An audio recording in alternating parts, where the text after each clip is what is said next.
स्वागत है आर के स्टडी जोन में, जिसमें आज हम पढ़ने वाले हैं क्लास 10 के ज्योग्राफी, जिसमें चैप्टर का नाम है कृषि संसाधन, जिसमें हम एनसीईआरटी के सारे महत्वपूर्ण सवाल इसी वीडियो में कवर करने वाले हैं। तो चैप्टर का नाम है कृषि संसाधन। तो आइए शुरू करते हैं। कृषि क्या है? कहता है भारत एक कृषि प्रधान देश है। भारत क्या है? कृषि प्रधान देश है। इसमें लगभग 2/3 जो जनसंख्या है ना, वो आजीविका के लिए प्रत्यक्ष रूप से कृषि पर ही निर्भर है। मतलब आजीविका का मतलब होता है जीवन गुजारा करने के लिए प्रत्यक्ष रूप से किस पर निर्भर है? कृषि पर ही निर्भर है। तो बोले कृषि क्या है? तो भारत जो है एक क्या है? कृषि प्रधान देश है। इसमें लगभग 2/3 जनसंख्या अपने आजीविका के लिए, आजीविका मतलब जीवन गुजारा करने के लिए प्रत्यक्ष रूप से किस पर निर्भर है? खेती पर ही निर्भर है। कहता है कि कृषि का क्या क्या महत्व है, ठीक है, समझिए। कहते भारत, कहता है यह देश के आर्थिक विकास का प्राण है। कृषि क्या है? देश के आर्थिक विकास का प्राण है। कहता है यहाँ की विशाल जनसंख्या अपने भोजन के लिए कृषि से ही प्राप्त करता है। भारत के जितना भी विशाल जनसंख्या है वह अपना भोजन कृषि से ही प्राप्त करता है। कई ऐसे उद्योग हैं जो कृषि पर ही निर्भर हैं। कई ऐसे उद्योग हैं जो कहाँ हैं? कृषि पर ही उद्योग मतलब निर्भर है। जैसे सूती वस्त्र उद्योग, चीनी उद्योग, ये सब क्या है? जूट उद्योग, ये सब कृषि पर ही निर्भर है। मतलब कई फसलों में जो है भारत विश्व में महत्वपूर्ण स्थान है। कई फसल में क्या है? भारत विश्व में महत्वपूर्ण स्थान है रखता है। कहता है राष्ट्रीय आय में कृषि से 24% योगदान है, टैक्स मिलता है। मतलब भारत को, ठीक है, कृषि से क्या होता है? 24% का होता है टैक्स मिल जाता है। राष्ट्रीय आय मतलब टैक्स। तो कहता है कि भारत को राष्ट्रीय आय में 24% कृषि से ही योगदान मिल जाता है। अब देखेंगे फसल। कहता है प्रारूप फसल क्या है? फसल का प्रारूप के बारे में पढ़ेंगे। कहता है भारत में विभिन्न प्रकार की फसल उपजाई जाती है और ऋतुओं में उपजाई जाती है। अलग अलग ऋतु में उपजाई जाती है, मतलब अलग अलग मौसम में उपजाई जाती है। तो याद रखिए भारत में अलग अलग प्रकार की फसल उपजाई जाती है और अलग अलग मौसम में उपजाई जाती है। कहता है मौसम के आधार पर फसल को 3 भाग में बांटा गया है। मौसम के आधार पर फसल को कितने भागों में बांटा गया है? 3 भागों में बांटा गया। पहला है रबी फसल। पहला कहा है? रबी फसल। इस जाड़े के महीने में अक्टूबर से दिसंबर के बीच में बोया जाता है और ग्रीष्म ऋतु में यानी अप्रैल से जून के महीने में क्या किया जाता है? काट लिया जाता है। अप्रैल से जून के बीच में क्या कर लिया जाता है? काट लिया जाता है, जिसे रबी फसल कहते हैं। तो रबी फसल किसको कहेंगे? जाड़े के महीना में, मतलब अक्टूबर और दिसंबर के बीच में बोया जाता है और गर्मी के मौसम में, ठीक है, ग्रीष्म ऋतु मतलब गर्मी के मौसम में, जैसे अप्रैल से लेकर जून के बीच में काट लिया जाता है, उसी को क्या कहेंगे? रबी फसल कहा जाता है। रबी फसल कौन कौन है? जैसे गेहूँ, जौ, चना, मटर, मसूर, सरसों, ये सब क्या है? रबी फसल है। खरीफ फसल किसको कहेंगे? तो याद रखिए रबी फसल में गेहूँ, जौ, चना, मटर, मसूर, सरसों, ये सब क्या है? रबी फसल है। खरीफ फसल क्या है? खरीफ फसल भारत में वर्षा ऋतु में बोई जाती है। खरीफ फसल क्या होता है? बरसात के मौसम में रोपा जाता है और सितंबर अक्टूबर के महीना में काट लिया जाता है, जिसे खरीफ फसल कहते हैं। कहता है प्रमुख फसल कौन कौन है खरीफ में? देखिएगा जैसे धान हो गया, ज्वार हो गया, बाजरा हो गया, कपास हो गया, सोयाबीन हो गया, ये सब क्या है? खरीफ फसल है। खरीफ फसल में याद रखिए धान हो गया, ज्वार हो गया, बाजरा हो गया, कपास हो गया, सोयाबीन हो गया, ये सब क्या है? खरीफ फसल लेते हैं। एक होता है जायद फसल। जायद फसल किसको कहेंगे? या इसको गर्मा फसल के भी नाम से जानते हैं। गर्मा फसल जो गर्मी के मौसम में, ठीक ना, लगाया जाता है, उसे गर्मा फसल कहते हैं। जैसे गर्मा फसल मार्च अप्रैल के महीना से, मार्च अप्रैल से मई जून के बीच में अवधि में की जाती है, उसे क्या कहेंगे? जायद फसल कहते हैं। जायद फसल जो गर्मी के मौसम में उपजाया जाए उसे जायद फसल कहते हैं। ये गर्मी के मौसम में उपजाया जाता है, मार्च अप्रैल से मई जून तक के बीच में लगाया जाता है, उसे जायद फसल कहते हैं। जैसे धान, मकई, सब्जियां की खेती जो है वो जायद फसल, जैसे खीरा, ककड़ी, कद्दू, नेनुआ, तरबूज, ये सब जो हैं जायद फसल में आ जाते हैं, जो गर्मी के मौसम में अब उपजाए जाते हैं। तो गर्मी के मौसम में कौन कौन उपजाए जाते हैं? जैसे खीरा, ककड़ी, नेनुआ, तरबूज, ये सब क्या हैं? गर्मी के फसल गर्मी के मौसम में उपजाए जाते हैं। साथ ही साथ धान और मकई और सब्जी जो हैं वो गर्मी के मौसम में उपजाए जाते हैं। कहता है भारत की प्रमुख फसल कौन कौन है। भारत में विभिन्न प्रकार की फसल है, जैसे खाद्य फसल हो गया, दलहन फसल हो गया, रेशेदार फसल हो गया, पेय फसल हो गया, नकदी फसल हो गया। ये सब क्या है, फसल हैं। ये सब भारत के प्रमुख फसल हैं, जैसे खाद्य फसल, दलहन फसल, रेशेदार फसल, पेय फसल और नकदी फसल। कहता है खाद्य फसल क्या है। कहता है खाद्य फसल में पहला देखेंगे चावल। पहला कहा है चावल। कहता है चावल भारत की प्रमुख फसलों में से एक है। सबसे प्रमुख जो फसल है वो चावल है।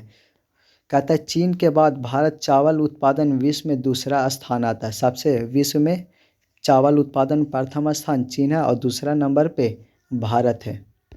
तो याद रखिए, चावल उत्पादन में प्रथम स्थान कौन है, चीन, और दूसरा कौन है, भारत है। कहता है प्रमुख उत्पादक राज्य पश्चिम बंगाल। भारत में सबसे ज़्यादा चावल कहाँ उपजाया जाता है, पश्चिम बंगाल में। अगर विश्व के हिसाब से देखा जाए तो भारत में क्या होता है, 22% का होता है चावल का उत्पादन होता है। कहता है चावल की कृषि के लिए अनुकूल भौगोलिक दशा, मतलब चावल को उपजाने के लिए क्या क्या जरूरी होती है। कहता है तापमान के अगर देखा जाए तो 24 से 27 डिग्री मतलब तापमान की आवश्यकता होती है। तो बोले कि चावल के लिए कितना तापमान होना चाहिए, 24 से 27 डिग्री की तापमान की आवश्यकता होती है। चावल जो होता है यह उष्णकटिबंधीय फसल है। कहता है इसके लिए 125 से 200 सेंटीमीटर वर्षा की आवश्यकता होती है और यह इसके उपजाने के लिए दोमट मिट्टी की आवश्यकता होती है। तो याद रखिए चावल को उपजाने के लिए किस किस चीज़ की ज़रूरत होती है, कम से कम मौसम का तापमान 24 से 27 डिग्री होनी चाहिए। और दूसरा यह कैसा फसल है, यह उष्णकटिबंधीय फसल है। इसमें 125 से 200 सेंटीमीटर वर्षा की आवश्यकता होती है और साथ ही साथ चिकनी या दोमट मिट्टी की आवश्यकता होती है। गेहूं के उपज देखिए, गेहूं जो है भारत का दूसरा सबसे महत्वपूर्ण खाद्य फसल है। गेहूं जो है सबसे कहा है दूसरा महत्वपूर्ण फसल है। पहला में देखा जाए तो चावल और दूसरा महत्वपूर्ण फसल कौन सा है, गेहूं। कहता है भारत विश्व का दूसरा सबसे बड़ा उत्पादक देश है। गेहूं उत्पादन में विश्व में कहा है भारत दूसरा स्थान पे है, जो विश्व का 10% गेहूं उत्पादन करता है। कहता है प्रमुख उत्पादक राज्य, गेहूं कौन कौन सा राज्य में उपजाए जाते हैं देखिएगा। सबसे ज़्यादा गेहूं पंजाब में उपजाए जाते हैं, फिर हरियाणा हो गया, उत्तर प्रदेश हो गया। ये सब जगह पे क्या होता है, गेहूं सबसे ज़्यादा मात्रा में उपजाए जाते हैं। गेहूं जो है शीतोष्ण उष्णकटिबंधीय फसल है। गेहूं कौन सा फसल है, शीतोष्ण उष्णकटिबंधीय फसल है। शीतोष्ण मतलब ठंडा के मौसम में और उष्णकटिबंधीय के मतलब गर्मी के मौसम में। मतलब ठंडा में लगाया जाए, गर्मी के मौसम में काटा जाए, उसी को कौन सा फसल कहते हैं, शीतोष्ण उष्णकटिबंधीय कहते हैं। गेहूं के लिए ठीक है 10 डिग्री तापमान की आवश्यकता होती है, सॉरी, और बरसात कितना 50 से 75 सेंटीमीटर। यहाँ पे गलती से लिखा गया ठीक है, मतलब गेहूं के उपज के लिए 10 से,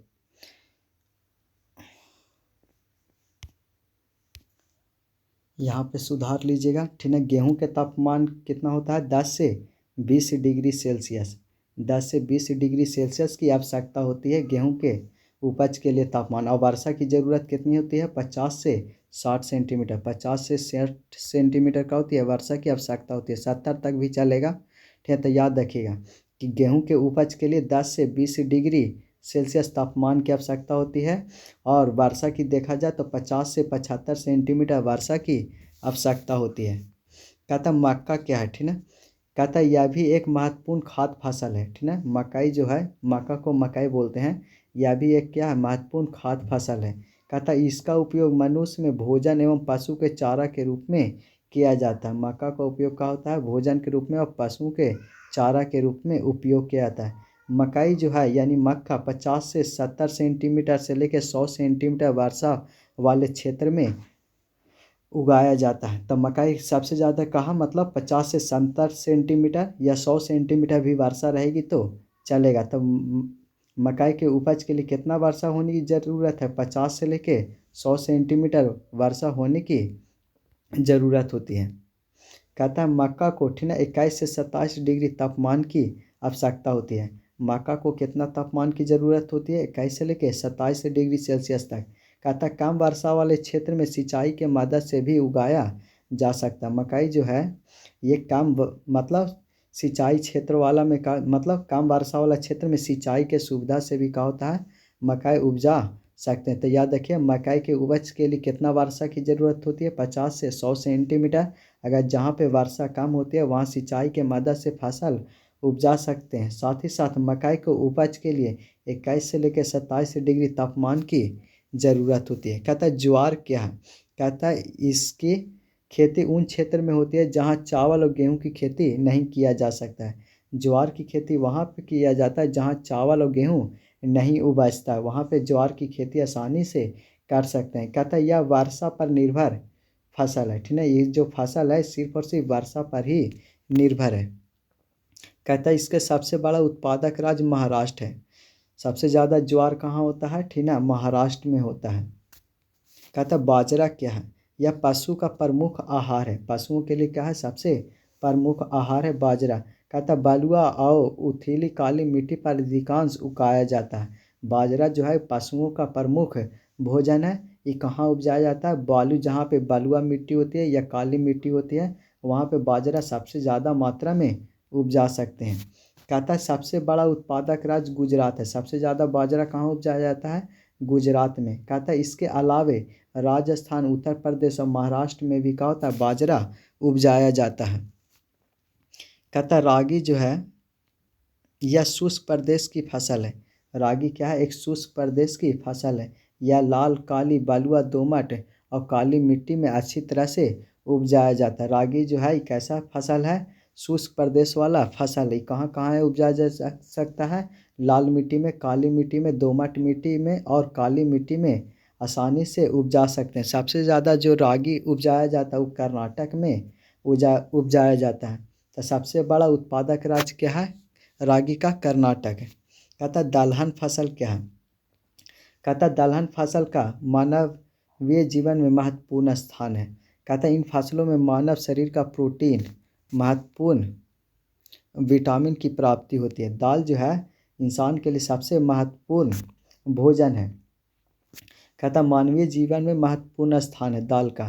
कहता है कि मानव शरीर को प्रोटीन दाल से ही प्राप्त होती है और कहता है विटामिन की भी प्राप्ति होती है। दाल से क्या होता है, प्रोटीन के साथ साथ विटामिन के भी प्राप्ति होती है। कहता है प्रमुख दलहन फसल, दलहन फसल कौन कौन है, जैसे तूर हो गया, इसको अरहर बोलते हैं, उड़ीद हो गया, मूंग हो गया, मसूर हो गया, मटर हो गया, चना हो गया, ये सब दलहन फसल में आते हैं। दलहन जो है ना खरीफ के साथ साथ रबी फसल है जो ऋतु में उपजाई जाती है। तो क्या होता है कि दलहन जो है वो खरीफ के साथ साथ रबी फसल है। कहता है अरहर, मूंग, उड़ीद खरीफ फसल में आते हैं। अरहर, मूंग जो है, उड़ीद, ये सब खरीफ फसल में आते हैं। जबकि चना, मटर, मसूर ये सब कौन से फसल में आते हैं, रबी फसल में आते हैं। कहता है दालों का उत्पादन बढ़ाने के लिए राष्ट्रीय दाल विकास कार्यक्रम 1986 से 87 में शुरू हुआ था। दाल की उपज बढ़ाने के लिए एक कार्यक्रम चलाया गया जिसका नाम है राष्ट्रीय दाल विकास कार्यक्रम। ये कब चला था, 1986 से 87 में। कहता तेलहन क्या है, कहता भारत विश्व का सबसे बड़ा तेल उत्पादक देश है। तेलहन मतलब तेल। कहता विश्व में भारत जो है तेल उत्पादन में प्रथम स्थान है। कहता तेल किस किस चीज़ से प्राप्त करते हैं, तो मूंगफली हो गया, सरसों हो गया, नारियल हो गया, तिल हो गया, सोयाबीन हो गया, ठीक है, अरंडी, भरंडी नहीं अरंडी होता है, अरंडी, अरंडी से भी क्या होता है तेल प्राप्त कर सकते हैं। बिनौला हो गया, अलसी हो गया, सूरजमुखी हो गया, ये सब क्या होता है, इस सब से तेल आसानी से प्राप्त किया जा सकता है। कहता है ये सब जो है फसल ही भारत में उपजाए जाने वाली प्रमुख फसल है। तो तेलहन में भारत में कौन कौन है, मूंगफली, सरसों, नारियल, तिल, सोयाबीन, ठीक है, बिनौला, अलसी, सूरजमुखी, ये सब भारत के प्रमुख उपजाए जाने वाली तेलहन फसल है। कहता है मूंगफली क्या है, मूंगफली यह भारत का सबसे प्रमुख तेलहन फसल है। मूंगफली क्या है, भारत का सबसे प्रमुख तेलहन फसल है। भारत विश्व में मूंगफली का दूसरा सबसे बड़ा उत्पादक देश है। विश्व में दूसरा नंबर पे भारत जो है मूंगफली उत्पादन में आगे है। कहता प्रमुख उत्पादक राज्य, ये मूंगफली कहाँ कहाँ उपजाए जाते हैं, जैसे गुजरात हो गया, आंध्र प्रदेश हो गया, कर्नाटक हो गया, महाराष्ट्र हो गया। मतलब बोल सकते हैं महाराष्ट्र, कर्नाटक, आंध्र प्रदेश, गुजरात, ये सब जो जगह पे क्या होता है मूंगफली सबसे ज़्यादा मात्रा में उपजाया जाता है। फिर कहता है सरसों, कहता है ये इसके अंतर्गत राई, सरसों, ठीक है, तरिया, तारामीरा आदि कई तिलहन शामिल है। सरसों में कौन कौन सा है, जैसे राई हो गया, सरसों हो गया, तरिया हो गया, तारामीरा हो गया, ये सब कई तिलहन शामिल है। कहता है यह रबी उपोष्ण कटिबंधीय फसल है। सरसों जो है ये रबी के साथ साथ उपोष्ण कटिबंधीय फसल है। इसका प्रमुख उत्पादक राज्य राजस्थान है। सबसे ज़्यादा सरसों कहाँ उपजाया जाता है, राजस्थान में। कहता है अलसी मतलब तीसी, ये कौन सा फसल है, ये रबी फसल है, रबी तिलहन फसल है। इसका कई औद्योगिक उपयोग है। कहता है पेय फसल किसको कहेंगे, जैसे पेय फसल जैसे उसको पिया जाता है उस फसल को पेय फसल कहते हैं। जैसे चाय हो गया, कॉफ़ी हो गया, ये सब क्या है, पेय फसल है।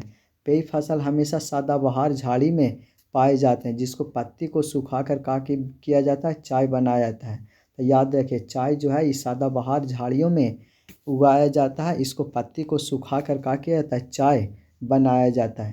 कहता है चाय में थीन नामक पदार्थ पाया जाता है, जिसके कारण पीने से हल्की ताजगी महसूस होती है। तो याद रखिए चाय में क्या चीज पाया जाता है, थीन पाया जाता है, एक पदार्थ है जिसके कारण पीने से क्या होता है, हल्की ताजगी महसूस होती है।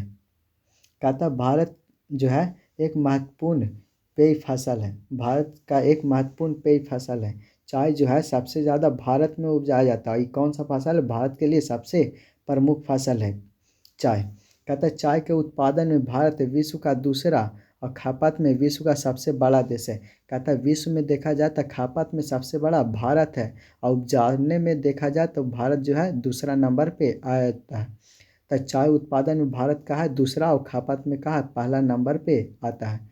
कहता है यह रोपण कृषि के अंतर्गत आता है। चाय जो है इसको रोप कर उपजाया जाता है, इसलिए इसको रोपण फसल के नाम से जानते हैं। किसके अंतर्गत आता है, रोपण फसल के अंतर्गत आता है।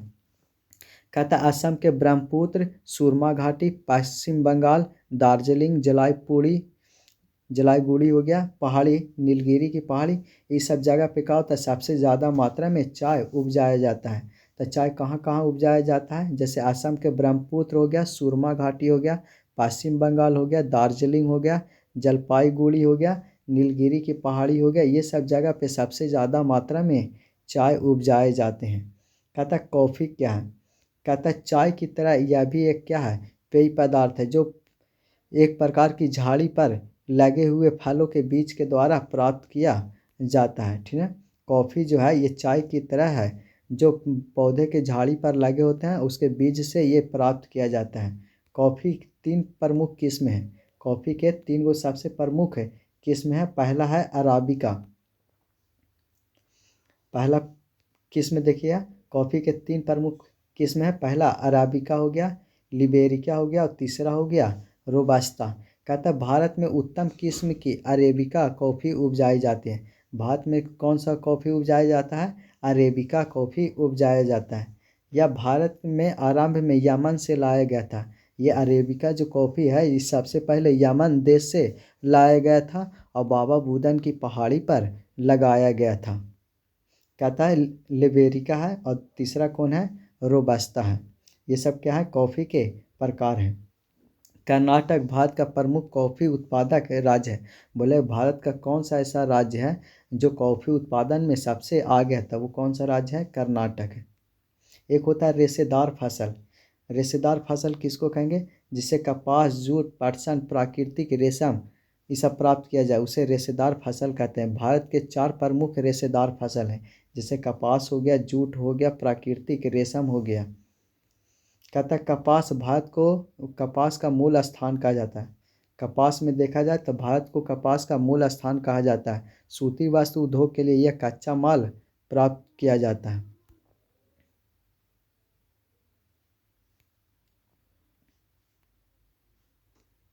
तो कहता है कपास क्या है, भारत को कपास के में मूल स्थान कहा जाता है। सूती वस्त्र उद्योग के लिए ये कच्चा माल भी प्रदान करता है। कहता है कपास उपोष्ण और उष्ण कटिबंधीय फसल है। कपास मतलब जो है एक ऐसा फसल है उपोष्ण के साथ साथ उष्ण कटिबंधीय फसल है। जूट क्या है, कहता भारत की प्रमुख दूसरी महत्वपूर्ण फसल है। कहता जूट जो है भारत के दूसरा सबसे महत्वपूर्ण फसल है। कैसा फसल है? रेशेदार फसल है। इसे सुनहरा रेशा भी कहा जाता है। जूट को किस नाम से जानते हैं? सुनहरा रेशा के नाम से जानते हैं। जूट के द्वारा रस्सी, जाट, बोरा आदि बनाया जाता है। जूट से क्या होता है? रस्सी हो गया, जाट हो गया, बोरा, ये सब तैयार किया जाता है। बागवानी फसल किसको कहते हैं? बागवानी फसल मतलब विभिन्न प्रकार के फसल मतलब पौधा लगा के फल सब्जी सब आयुर्वेदिक दवा ये सब जो तैयार किया जाता है उसी को क्या कहते हैं? बागवानी फसल कहते हैं। कहते हैं विभिन्न प्रकार के फल सब्जी, कंदमूल, औषधि, सुगंधदायक पौधे एवं मसाले आदि बागवानी फसल हैं। ये सब कौन कौन है? बागवानी फसल कौन कौन है? जैसे सब्जी हो गया, कंदमूल हो गया, औषधि हो गया, सुगंधदायक पौधा हो गया, मसाला हो गया, ये सब कौन सा फसल है? बागवानी फसल है। अखाद्य फसल किसको कहेंगे? जिसको खा नहीं सकते उसे अखाद्य फसल कहते हैं। जैसे रबड़ हो गया, ये सब कहा है अखाद्य फसल। कहता रबड़ क्या है? भारत में इसकी बागवानी 1880 में ट्रावनकोर एवं अंडमान निकोबार में शुरू हुआ था। सबसे पहले रबर की खेती कहाँ हुआ था? 1880 में ट्रावनकोर अंडमान निकोबार में शुरू हुआ था।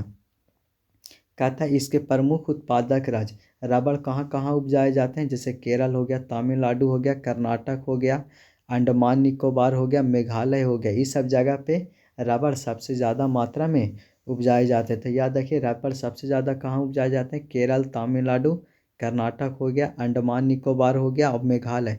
इस सब जगह पे रबड़ सबसे ज़्यादा मात्रा में उपजाए जाते हैं। कहता भारतीय कृषि की निम्न उत्पादकता के मुख्य कारण मतलब भारत में खेती कम होने का सबसे कारण काका है। ठीक है, काका रीजन है जिसके कारण क्या होता है? खेती हमारे यहाँ कम होता है। तो पहला खेत के आकार का छोटा होना, दूसरा बढ़ता हुआ जनसंख्या के कारण भी क्या होता है? मतलब खेती कम हो पा रहा है और घटता हुआ कृषि भूमि क्षेत्र दिन पर दिन क्या हो रहे हैं? खेती जो है करने वाला ज़मीन वो दिन पर दिन समाप्त होते जा रहे हैं। वजह है कि उसमें क्या होते जा रहे हैं? मकान बन रहे हैं और कई तरह के रोड पास हो रहे हैं जिसके कारण क्या हो रहा है? खेती होने वाला फसल क्या हो रहा है? मतलब खेत वाला ज़मीन क्या हो रहा है? ख़त्म होते जा रहे हैं। सिंचाई कम होने के कारण भी क्या होते हैं? फसल बर्बाद हो जाता है, सही से फसल नहीं उगा पाते। और अनिश्चित सुविधा के भी कारण क्या होते हैं? हमारे यहाँ सही से खेती नहीं होते हैं। मानसून की कमी के कारण मानसून की अनिश्चितता मतलब सही ढंग से मानसून नहीं होने के कारण भी क्या होते हैं? फसल बर्बाद हो जाते हैं। और कहता है कि कम पूंजी का निवेश, कम पूंजी रहने के कारण भी क्या होते हैं? खेती सही से नहीं हो पाते हैं। आधुनिक तकनीक का सीमित उपयोग, आधुनिक कृषि तकनीक का सीमित उपयोग के भी कारण क्या होते हैं? फसल नहीं सही से उगा पाते हैं। अगर जितनी ज़्यादा तकनीक रहेगा उतना ही क्या होगा? फसल अच्छी तरह से उपजेगा। और उचित मूल्य का ना मिलना, अगर फसल उपज भी जाता है तो उसको सही ढंग से मतलब उसको रेट नहीं मिल पाता फसल का, जिसके कारण क्या हो जाता है? इंसान खेती करना छोड़ देता है। तो याद रखिए खेती कम होने का कारण क्या क्या है? तो पहला खेती का आकार का छोटा हो जाना, दिन पर दिन सिंचाई की सुविधा कम होते जा रहा है, यानी सिंचाई कमी होने के कारण और अनिश्चित सुविधा के भी कारण क्या हो रहा है?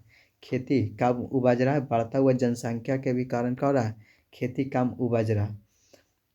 कहता है मानसून की अनिश्चितता के भी कारण क्या होता है? खेती सही से नहीं हो पाता और पूंजी की कमी रहने के कारण भी खेती कम होती है। और तकनीक की व्यवस्था नहीं रहने के कारण भी क्या होता है? खेती कम होती है। खाद्य सुरक्षा क्या है? कहता भारत में जहाँ निर्धनता अधिक व्यापक होता है वहाँ भूखमरी की समस्या होती है। मतलब समझिए भारत में जितने ज़्यादा गरीबी होगा उतना ही क्या होगा? भूखमरी की समस्या बढ़ते जाएगा। इसको निवारण के लिए सरकार ने खाद्य सुरक्षा प्रणाली बनाई। इसको रोकने के लिए क्या किया है? खाद्य सुरक्षा प्रणाली बनाया गया। इसके प्रमुख दो अंग हैं। ठीक है, इसके दो प्रमुख अंग हैं। पहला है बफर स्टॉक। पहला क्या है? बफर स्टॉक और दूसरा जन वितरण प्रणाली है।